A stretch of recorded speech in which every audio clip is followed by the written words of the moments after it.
வணக்கம். இஸ்ரேல் சமீபத்துல ஒரு வரைபடம் வெளியிட்டிருக்காங்க. ஆமா. அதுல ஈரான் இஸ்ரேலுக்கு மட்டும் இல்லாம இந்தியா உட்பட பல நாடுகளுக்கு ஒரு அச்சுறுத்தல் அப்படின்னு காட்ட முயற்சி பண்ணிருக்காங்க. ஈரான் அணு ஆயுதம் தயாரிக்கிறத தடுக்கணும்னு இஸ்ரேல் ஆபரேஷன் ரைசிங் லயன் அந்த பேர்ல ஒரு பெரிய ராணுவ நடவடிக்கையை தொடங்கி இருக்கிறதா உங்க ஆதாரங்கள் சொல்லுது. இன்னைக்கு நாம இந்த ராணுவ தாக்குதல் அப்புறம் இதுக்கு கூடவே நடக்கிற அந்த தகவல் போர் உத்திகள் அதோட இதுல இந்தியாவோட நிலைப்பாடு என்ன இதையெல்லாம் உங்க ஆதாரங்கள் வழியா கொஞ்சம் ஆழமா பார்க்கலாமா? முதல்ல அந்த தாக்குதலை பத்தி பேசலாம். கிட்டத்தட்ட ஒரு 200 இஸ்ரேலிய போர் விமானங்கள். ஆமா, 200 விமானங்கள் ஒரே நேரத்துல ஈரானோட அணுசக்தி மையங்கள்னு அவங்க சந்தேகப்படுற இடங்கள் மேல தாக்குதல் நடத்தியிருக்கு. இதுல ஈரானோட புரட்சிகர காவல் படையோட முக்கிய தளபதி ஹசன் சலாமி மாதிரி ஆட்கள் கொல்லப்பட்டதாகவும் ஒரு தகவல் சொல்லுது. அது மட்டும் இல்லாம தரை வழியா கடல் வழியா கூட தாக்குதல் தொடரும்னு இஸ்ரேல் எச்சரிச்சிருக்காங்க. ஒரு பெரிய அளவிலான ராணுவ நடவடிக்கை தான் இது. சரி, 200 விமானங்கள் தளபதிகள் கொல்லப்பட்டது இதெல்லாம் ராணுவ நடவடிக்கை. இதுக்கு இணையா இஸ்ரேல் தகவல் போர்லயும் ரொம்ப தீவிரமா இருக்காங்கன்னு அந்த வரைபடம் பத்தி சொன்னீங்களே, அது எதுக்கு? தங்களோட செயலை நியாயப்படுத்த பாக்குறாங்க. சரி சரி.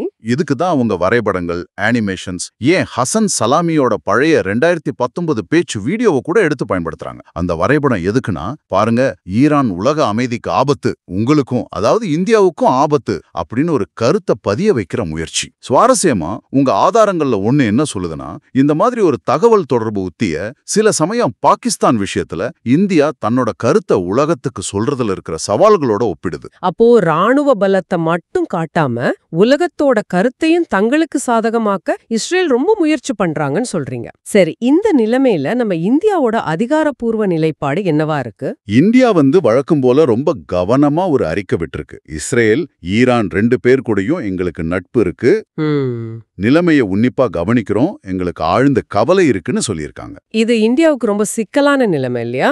ரொம்பவே சிக்கலானது. ஏன்னா ஒரு பக்கம் இஸ்ரேலோட நமக்கு பாதுகாப்பு, தொழில்நுட்ப உறவுகள் எல்லாம் இருக்கு. ஆமா.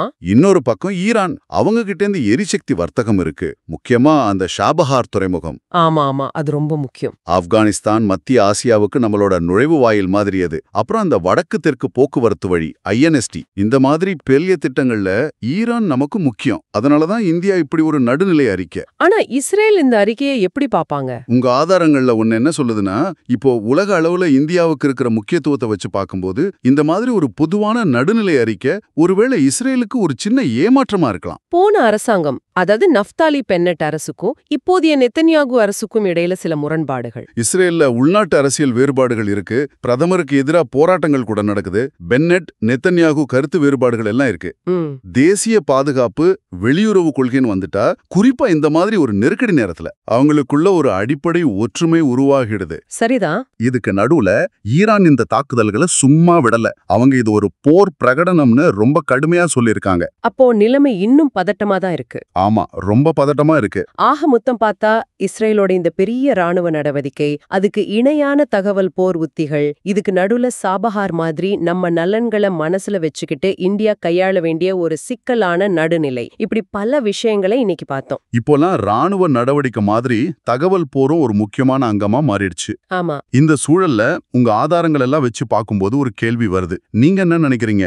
இந்தியா மாதிரி பல நாடுகளோட சிக்கலான உறவுகளை பேலன்ஸ் பண்ண வேண்டிய நாடுகள் இந்த மாதிரி சர்வதேச நெருக்கடிகள் வரும்போது தங்களோட தகவல் தொடர்பு உத்திகளை எப்படி இன்னும் திறமையா பயன்படுத்தலாம், தங்களோட நியாயத்தை உலகத்துக்கு எப்படி இன்னும் அழுத்தமா சொல்லலாம், இத பத்தி நீங்க தொடர்ந்து யோசிக்கலாம்.